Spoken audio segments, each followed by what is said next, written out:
Hello and welcome to Entrusted. I'm Susan Yurkowitz of Harbor Lily Creative. That's the organization that's bringing you this podcast. If you haven't joined us before, I'm delighted that you're here. I do hope that you'll stick around. If you would like to subscribe, which I have a feeling after you hear this guest that's going to be on tonight, that might be just what you want to do. This is going to be a very special episode. This is a very dear friend of mine. She's been a mentor of mine, one of the brightest minds that I've ever come across. I'd like to welcome to the show Deb Thompson of Strategy Solutions. Welcome, Deb. Oh, thank you, Susan. I'm delighted to have the opportunity to be here with you. This is going to be so much fun. I can't wait to share a bit of your genius with the rest of the world, Deb. Okay, I don't know about that, but I Well, appreciate the thought. yeah, absolutely. Here we go. So why don't you start, please, by telling our guests what it is that you do? Do you have an hour and a half? Yeah, Okay. well, So, and you're not kidding. You do a lot. This is great.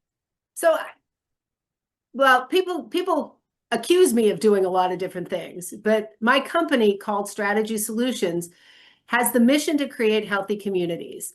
And we primarily do one thing at Strategy Solutions, and that is to help our clients take their mission to the next level, whatever that is for them.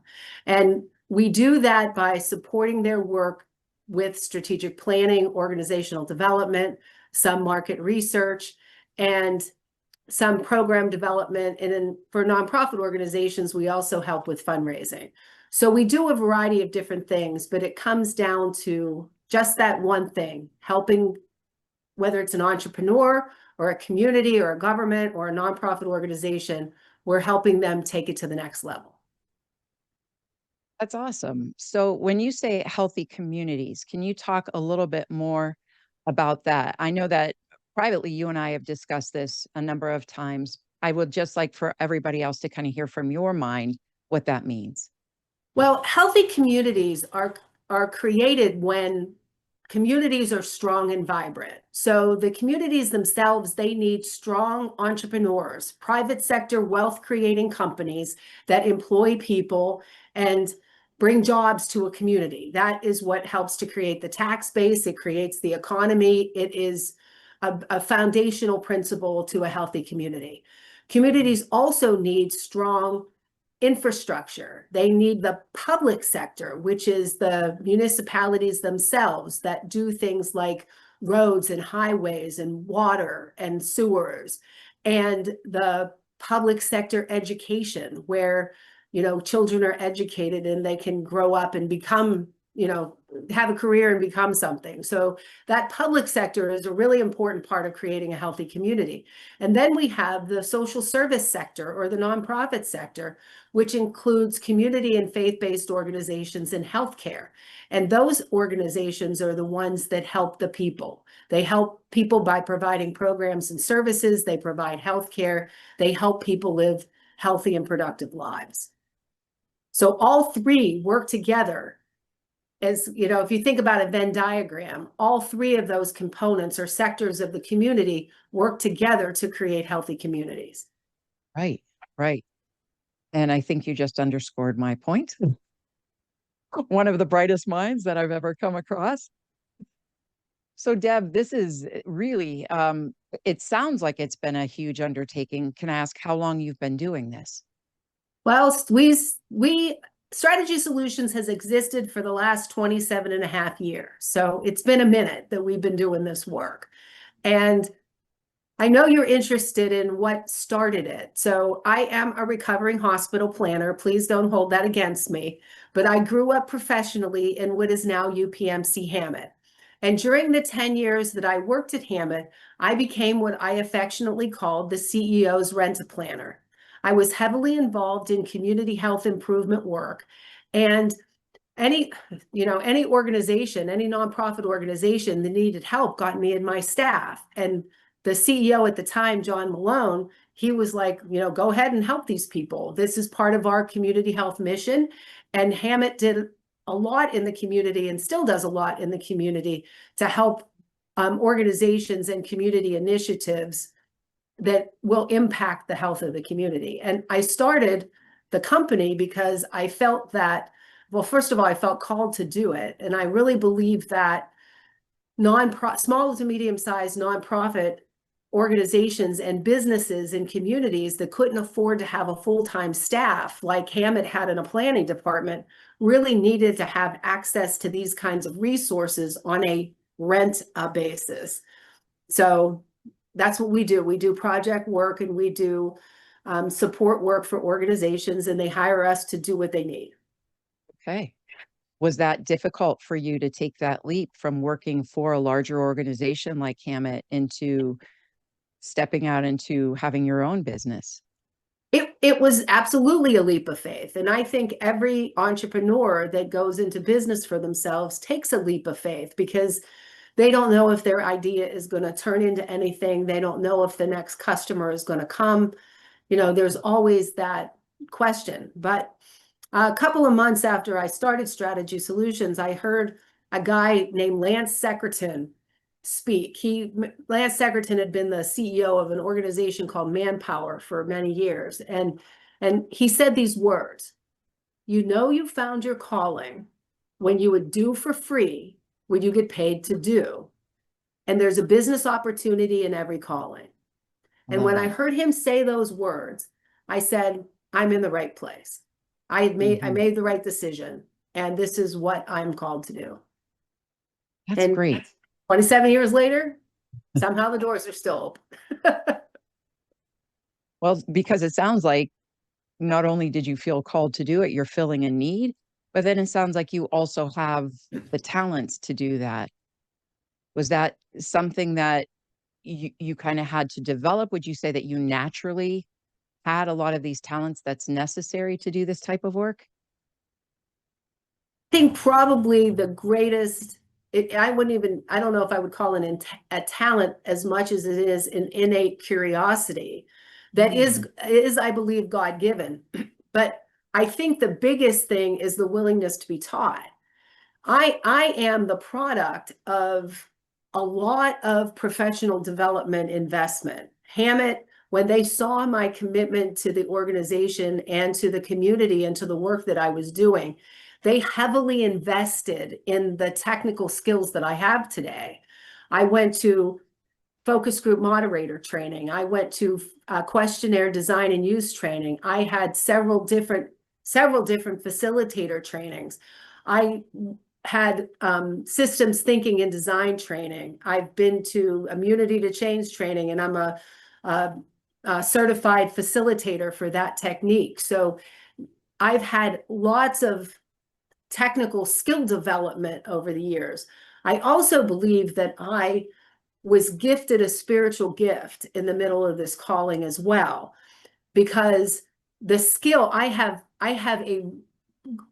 think it's a God-given gift to work with an entrepreneur or a leader, a CEO, and I can, within a 10-minute conversation, sort of get inside of their head and heart and see the vision for what they want of their organization. And I believe that that was a spiritual gift that I was given when I dedicated my life to this work.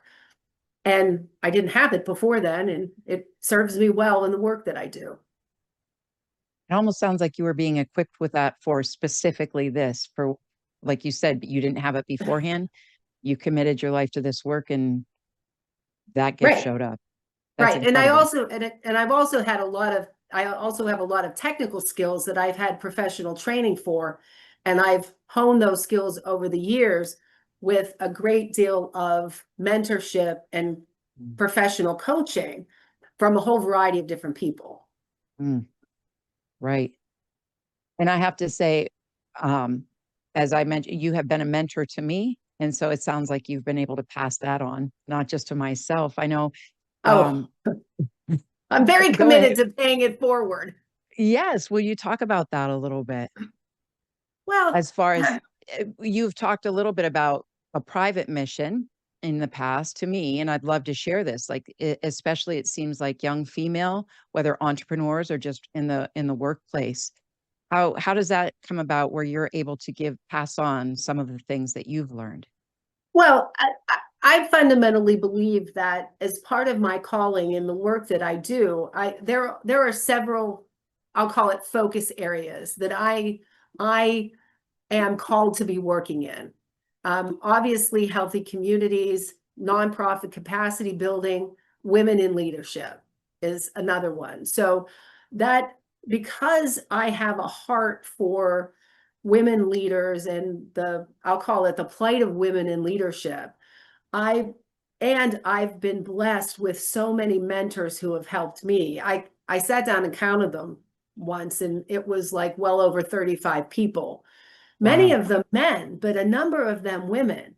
And I feel like we as a society don't do enough to really teach, coach, and mentor our young women to really be successful and to live into their dreams, callings, vision. That whenever I have the opportunity to, I'll take extra time with, people who are in trying to make a career change. And it doesn't even have to be young women, although I have done a lot of mentorship with young women. And I love seeing my proteges in really high performing jobs in really cool Mhm. places. And that just does my heart good.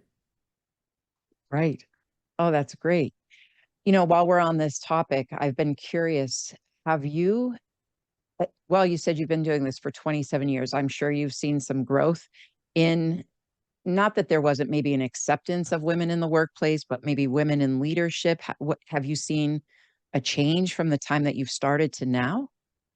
I, well, I that's a good question, because in some respects, yes, I would say there's lots more opportunities for women today than there was 20, 30, 50 years ago. But does the glass ceiling still exist? I do believe it does in many Mm. places. So Okay. I think that harder, it's harder in some respects and in some places for women to excel, for women to advance. But I think a lot of it today is contextual in with specific people given their point of view. So generally, yes, there's a lot more opportunities today than there was many years ago. But I still think that there's unique challenges that women leaders face that are still barriers to overcome. I see. Okay. Well, that's fair. That's fair. So you've mentioned a number of um, fields that you work with. I heard medical, I heard government, I heard educational. In these different fields, do you have a particular affinity toward any of these? Like you're more drawn to one over another? Yes, I would say yes and no, because more often than not, I personally am drawn to the leader who wants to do something important for their mission, regardless of their sector. Okay. Okay. What I'm really looking for is that leader who's trying to take it to the next level and has this vision and knows in their heart what they want, but they don't know how to get there from here. And Mm, they may not have the buy-in from the people that they work with. They may not be able to make that case for support to a funder. They just don't know how to get there from here. And that's what I and we specialize in, is figuring out how to get that buy-in, how to bring people together, how to create consensus around a vision and direction, and then put an action plan together to do it. that's So great. I like working with nonprofits, and I tend to, I sometimes tend to gravitate in that direction, and with faith-based organizations as well. I wouldn't say that it so much by sector. It's more my desire to really help the person, that the leader who really wants to make a difference. That's great. So what I'm hearing you say is that you're seeing potential, whether in the leader themselves or maybe a project or program or something that they're wanting to bring about, and you come alongside them and you're helping to kind of birth that That's or it. And enhance that's it it. maybe. Right. Okay. So, and I don't know if I've ever said this to you quite this way, but I look at my personal mission. If I encapsulate my personal mission in a couple words, it's inspire and unlock potential. Oh, That's what I wow. do as a person. That's who I am. Okay. Okay. And that's my soul mission. To quote a colleague friend of mine who wrote a book about that, the essence of my soul, who I am Mm, inside, that's who I am. And the company, if I look at Strategy Solutions, the mission of strategy, the soul mission of Strategy Solutions, or the energy that's driving it, is to catalyze potential for mm, sustainable growth. So we do that, we sort of take this idea of potentiality and put it in an organizational setting. So we're catalyzing the potential of an organization, which is a group, more complicated than just one person. But it's mhm. the same idea of sort of teaching and coaching and getting people to work together and figure out what the steps are to help them achieve their vision, whatever that Right. is. Okay. So, do you ever, because if somebody has a lot of potential, do you find that it happens that they would be resistant, even if they have the gifts? They, okay. Yes.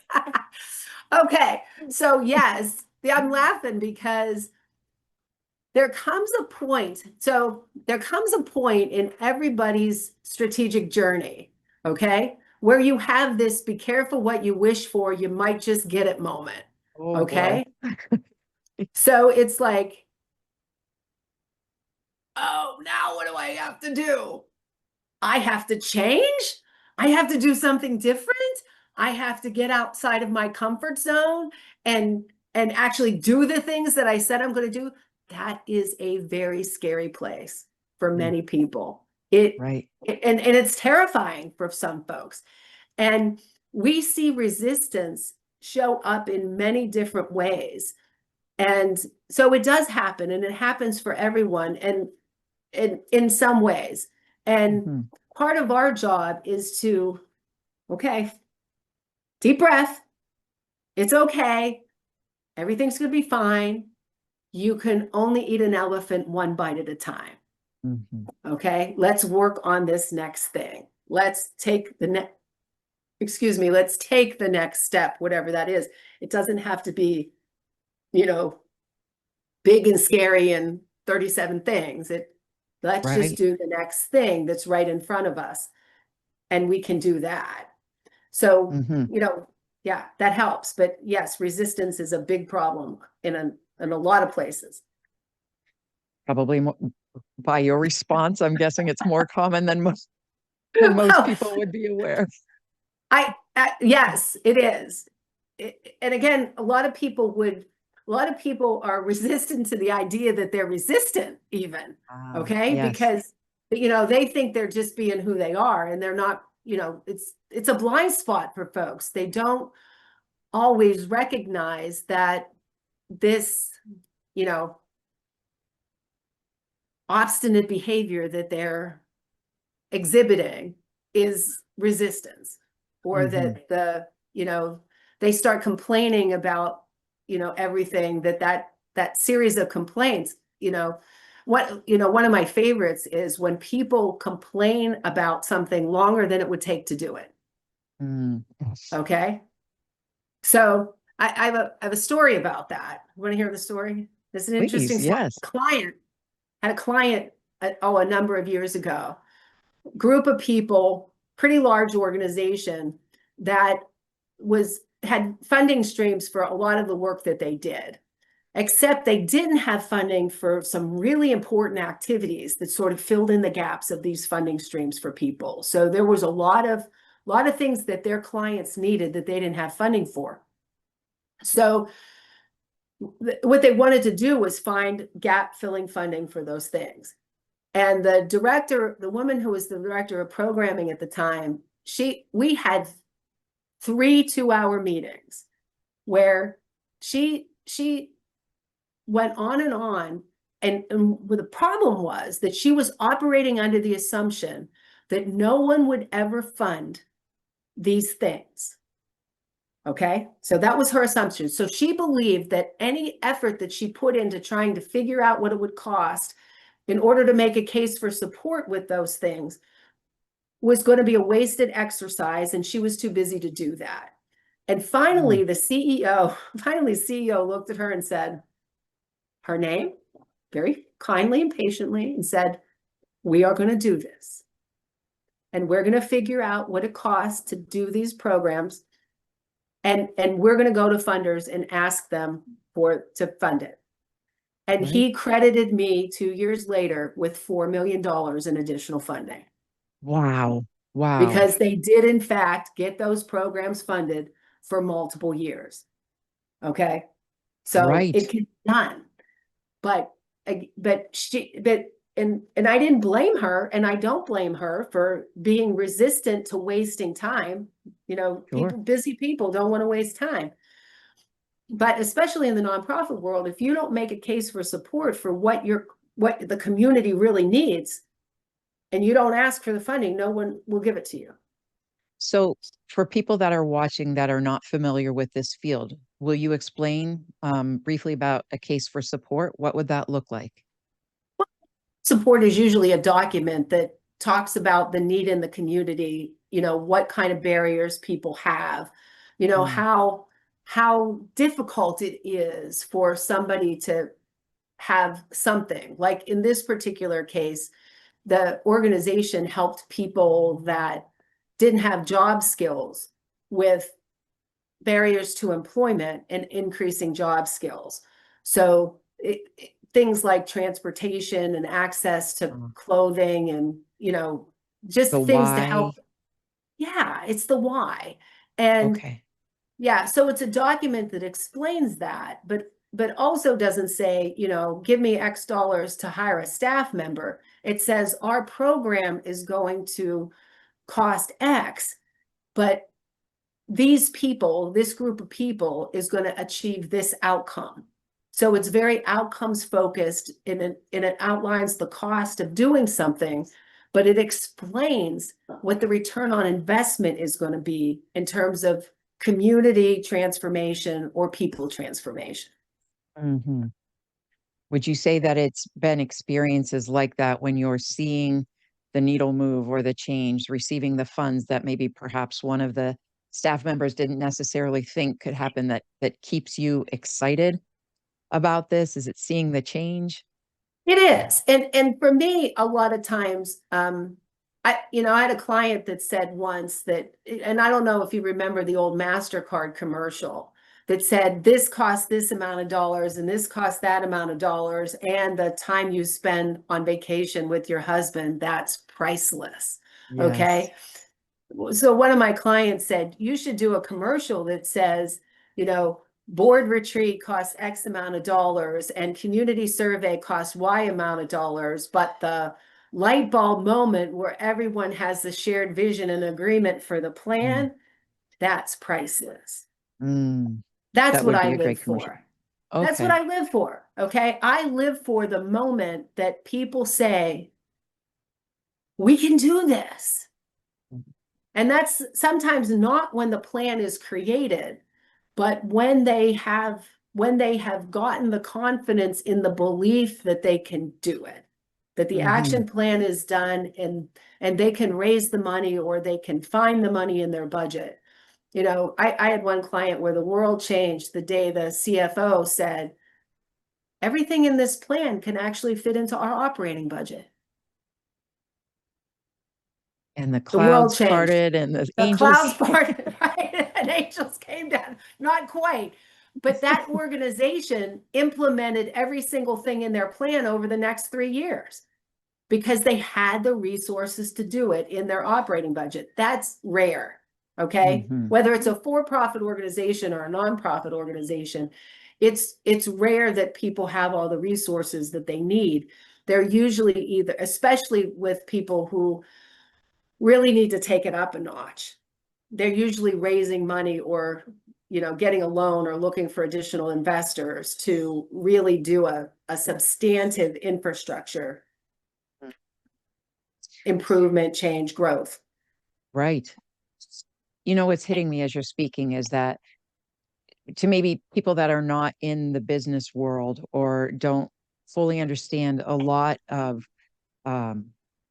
what you're speaking about, sounds very technical or very corporate, or But what I'm hearing you say has to deal with an element of humanity, which is maybe their fear or insecurity or self-doubt. Can they do these things? That's what I'm hearing you talk about. Am I getting that right?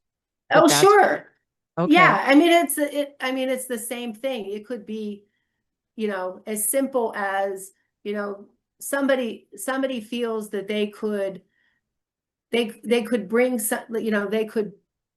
bring something to the table by being a mentor in uh let's say a youth program somewhere, and they're reluctant to go do it because they don't feel like they have anything to offer. Well, maybe they should go figure out what it's going to take to go volunteer in that program and see what it is that the program needs.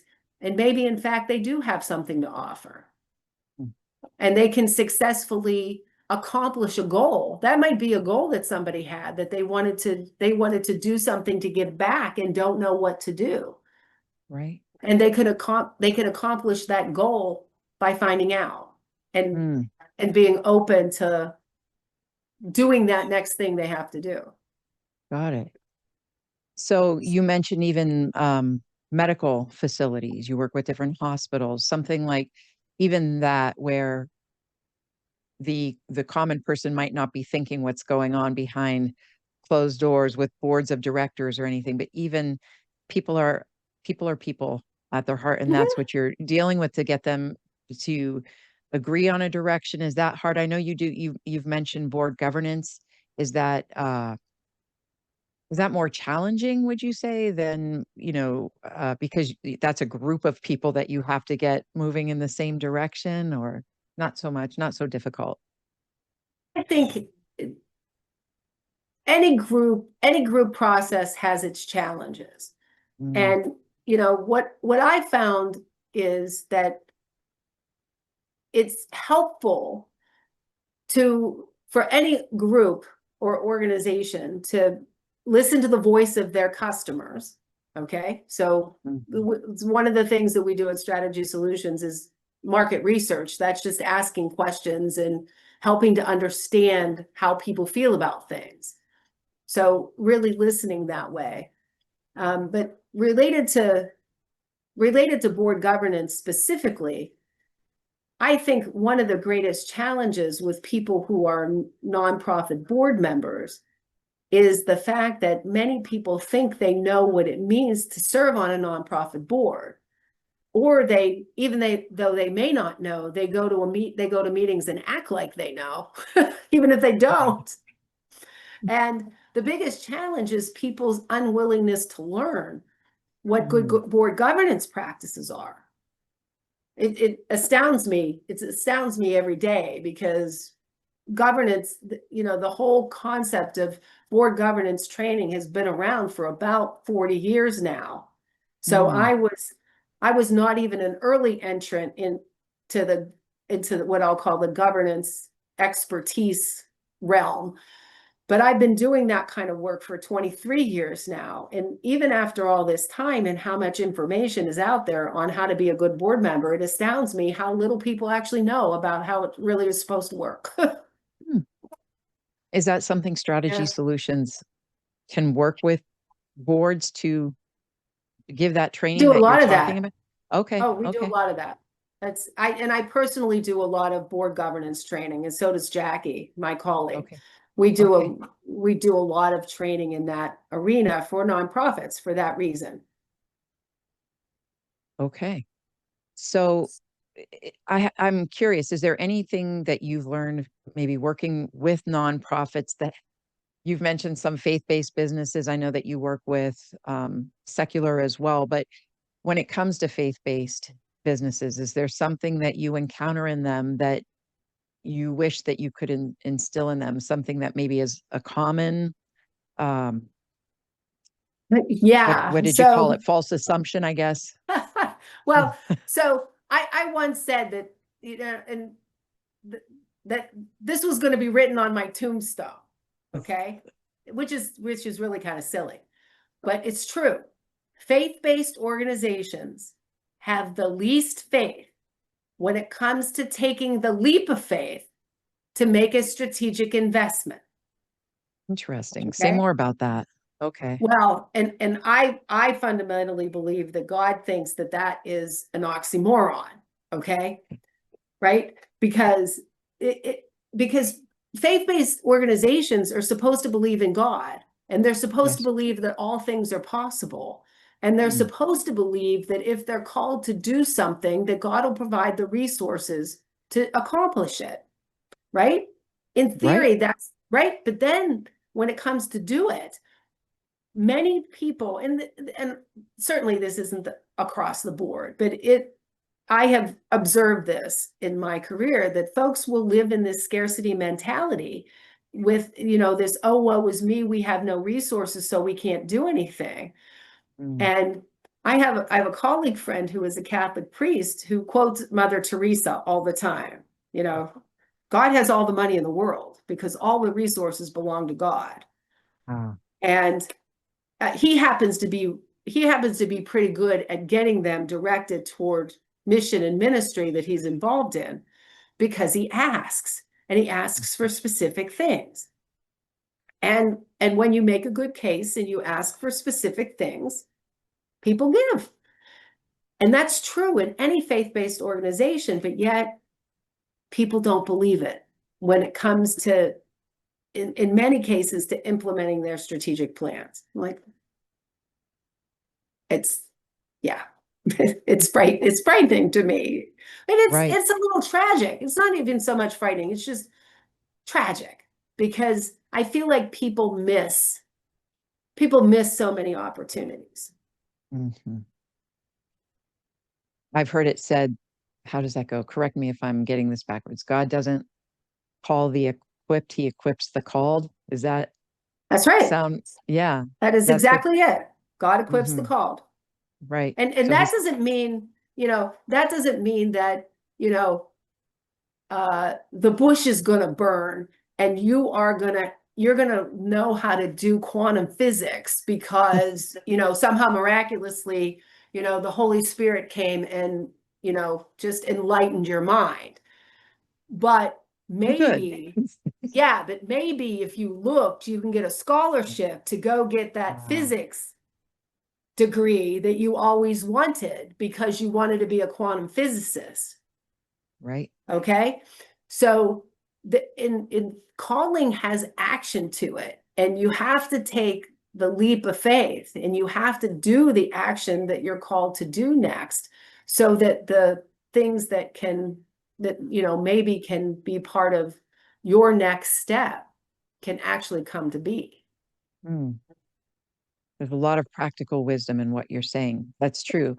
And that might even be some of the resistance that I asked about earlier, is that in the beginning, and I can even speak from experience, but in the beginning, you're on fire, you've got this thought about what you want to do. And then when it comes to taking the steps, even if it's practically like, I don't know how to get from point A to point B, but then having that faith that those steps, you just keep taking the next one and the next one will appear and the next one will appear. Right. Well, yeah, and there's an important critical success factor in what you just talked about, Susan, and that's go find a person who has the skill to help you. Mm. Hmm. Okay? Are you talking about mentors? It doesn't even have to be a mentor. It could be somebody that, if you don't know what to do, if you want to do something and you don't know how to do it, go find somebody Mm. who does, and either ask Okay. them to teach you or ask them to help you. Right. But it's like we think, again, maybe the bush isn't going to burn and, our heads aren't going to, open up and, have the light of new wisdom come in. Maybe we have to go talk to somebody and get them to help us. Right. So you've Um, mentioned about, pardon me, go ahead. no, go ahead. Well, you've mentioned nonprofits, faith-based. I'm curious, how has faith played a part in your personal journey with your business? Um, so I guess if I didn't feel called to do what I'm doing, I wouldn't be in this business, because I owned a business earlier in my career and I said I'd never own another business. And then here I am. Okay. So that faith, in my mind, faith plays a part because you have to be open to, whatever it is that you're called to do. You have to sort of hear that message, and, that's deep in your heart, in that still small voice that some call God, and be open to where that leads you. And then you also have to be able to have faith that others who say they're going to help you actually do help you, and that things that are going to come, that you put into place and you think they're going to come through, that they actually come through. So you have to keep moving and have this belief that things are going to be better, and that you can in fact achieve what it is that you set out to do. Mm.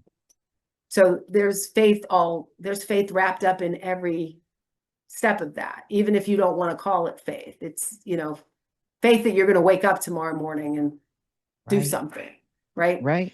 Yeah. Was this difficult I'm talking about having your own business. Was this a challenge with your personal life? You had family, children while you were doing this, or?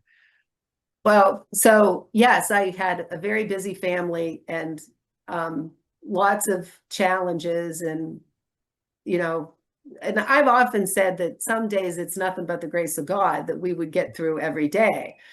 And, I remember when my youngest were kids, and we had an especially busy life, and we had what my husband lovingly referred to as the war chart on our wall. It was a big calendar that was actually given to us by one of the support staff that was working with our son who has autism. And we had so many moving parts happening. And it's like, so everybody had a color. It was one of those dry erase big calendars, and everybody had a color, so that we could see each month at a glance what was happening with everybody, so that we could coordinate it, and everybody got to where they needed. And when we needed help, or we needed coverage, or we needed somebody to feed the dogs while we were somewhere, we knew it far enough in advance so that we could arrange for and get the resources and the help that we needed. And that was life-changing. Sounds like it. That's brilliant. So you had your own Yeah. strategic plan for your family, by the Well, sounds of it. we actually did ultimately create a strategic plan for our family. Did you? Yeah, we did, because, and again, it was suggested to us by some clinicians that were working with our son, in order to really be focused on, because if any family that has major challenges in their lives, and all of us do, It's just going to say, right? All of us do. We all have our crosses to bear, and you've got to be able to accept the I'll call it the plight, or the issues and the challenges that you have in any given day, and work and really marshal, that's a good word, marshal the resources that you need to help you get through it. And, back to your comment, Susan, that God equips the called. People who are called to share their talents, people are called to share their talents through a business, or it doesn't matter, whatever it is, the way will be made for you to have the opportunity to do what it is that you're called to do. You just have to take that next step. And I was blessed. I was blessed with a husband who believed in the mission that I was doing as much as I did. Okay. So he that is very a blessing. much, That's it was wonderful. absolutely a blessing. It is. And I've actually been reflecting on that, because to have that level of unconditional love and support from anybody is really special. And because he believed in it so much, he was very supportive of everything that happened, even though he didn't like it when I had to go out. He used to always say that, I was in Bangladesh.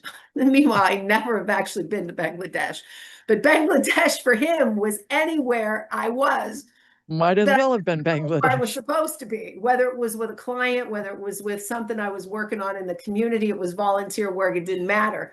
But that was only, if he was surprised by something at the last minute, if he knew about and was prepared for, Mhm. I have to go out of town for 2 days in, 3 weeks, he was cool with that. But he hated it when he was surprised at the last minute. Or if I had, Yeah. every now and again, you have clients who say, can you come Wednesday and it's Monday?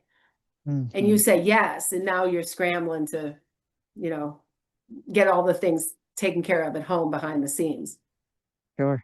Sure.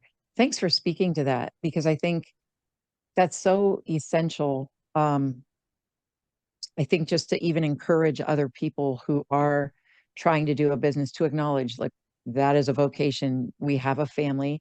There are many people who are called to a family as well as a business because of the gifts and talents that God wants you to breathe into the world. So Right. thank you for being I, transparent about that. well, and I wish I could remember. It was either a speaker I heard or a book that I read that talked about that. That if you're doing what you're called to do, God provides the support resources and takes care of your family. Okay. Mm, mhm. If you're doing what you're called to do. So Yeah. I didn't make that up. I've just learned to live it by, something that I heard along the way. And I found that it was always true for me. Everybody was always taken care of. Mhm. I have to say, I'm still kind of I'm present, but I'm also thinking about this concept of a strategic plan for families. I think this could be just saying if you need a new niche, I'm just like that's a novel idea for me. Just because Yeah. things have been busy and I think that and it would probably be exactly like a business that's just trying to move ahead without having that plan, what the goals are, where you're headed, and Yeah, getting the buy-in from everybody.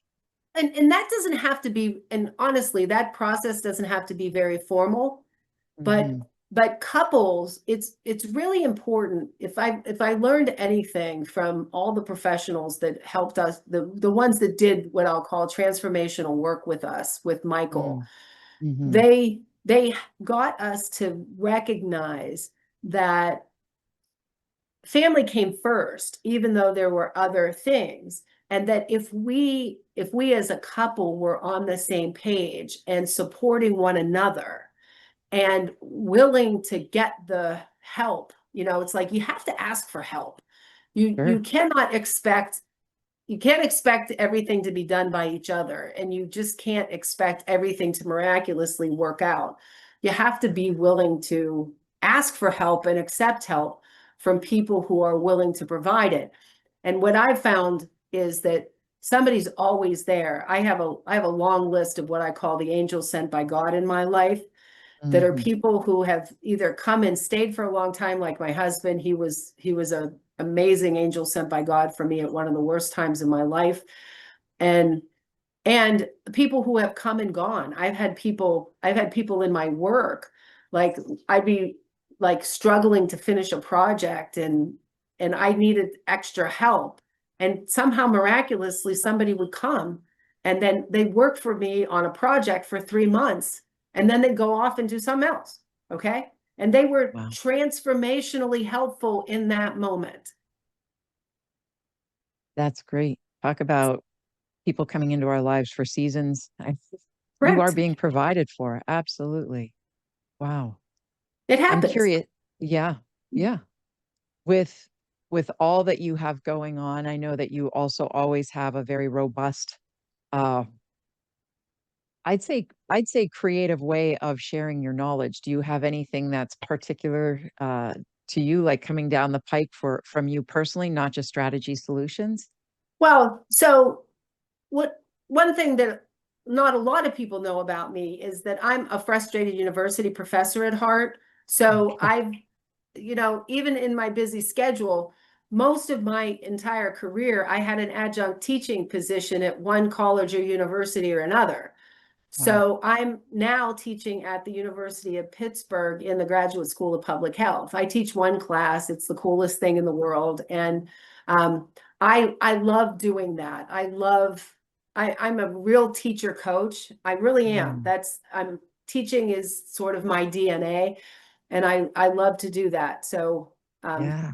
that's something that I do. And I do a lot of workshops. I do a lot of webinars. I do a lot of training programs for people.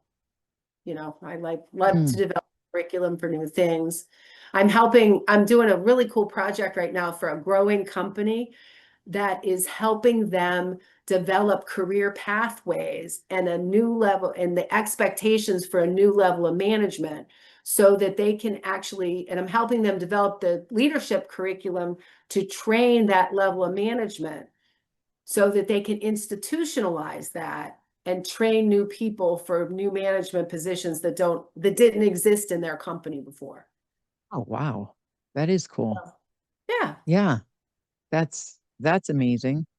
That's so fascinating to me too. You're the um being a university professor, adjunct teacher, that just fits so naturally with what you said, some of your core values, and this is what, and to pass that on, and that's, of course, Deb, And of and course, I this will can't get over, find I'll you. tell you That's a what, I wonderful. can't get over how brilliant young people are. Okay. Mm, I love it. That's one of the other things that I really like about teaching because it keeps me sort of fresh and relevant with how young people are thinking mm, today. right, right. Because That's great insight. Yeah. yeah. Well, I do have one final question for you to wrap things up. I'm thinking about those that have watched this that maybe um, have these talents to help other people, but they're not maybe necessarily using those talents in that capacity. Maybe they're working for an organization themselves, whether or not they want to start their own business, but to be a support for someone else. And maybe that's internally in their company, but they haven't stepped outside that comfort zone to say, hey, I think I can do this. I would like to be able to help others. Do you have any words of encouragement for them? I guess, sort of along the theme that we've been talking about is take the first step. Take the first step, do something different, offer help. Be the person who says, I think I'd like to try to do something different, even in the context of your own work. I had, even back when I was in Hammett, I had the opportunity to do a lot of things because I volunteered and put myself out there to be Mm, part of work groups or initiatives, or, if whatever somebody asked me to do, I said yes to, mm, because you never know, I always felt like you never know when that is going to be helpful later. So, um, you know, sometimes all it takes is an offer, maybe I'd like to do X, or it's questions about, I'd like to do X. Where's the best place for me to be able to do that? Maybe that's some volunteer work in the community. Maybe it's with an organization who is just, you know, would love to have somebody who would do that, even part-time. You know, I know lots of people who have avocations and who are, involved in doing things like I know some women who crochet a lot, okay? And hmm they're crocheting blankets and caps and, giving, caps for the babies at the hospital and things like that. So that's an important that's an important set of activities that people benefit from, that it takes a talent to do. Oh, it's just crocheting. Well, I can't do that. right. So that takes Yeah. the talent too. hmm Well, thank you so much, Deb. That's a great insight. This has been an absolute joy for me to be able to, first of all, just connect with you again, and to have you be able to share what you do, which I find absolutely fascinating. If there's anyone that's watching that would like to use their services, are you accepting new clients? Oh, absolutely. We're always looking for new clients and new opportunities to work with people and to support the work of others who are doing good work. Okay. And they can find you. You have, we have your information, your email. Would you mind saying the website information if they want to get further information? It's getstrategy.com. Wonderful. GET, Okay. like go get something, Uh-huh. strategy.com. Okay. That's perfect. Well, thank you so much, Deb. And thank you, the viewers or listeners, for tuning in with us. This has been just a great episode. I'm so grateful for our guest, as well as grateful for you. If there has been something that's moved you during this episode and you haven't subscribed yet, won't you please consider subscribing to the Harbor Lily Creative YouTube? We'll have the link up there, but it would also help us to build momentum if you would share this podcast, this Entrusted podcast, with others. So thanks again for joining us. I look forward to our next episode together.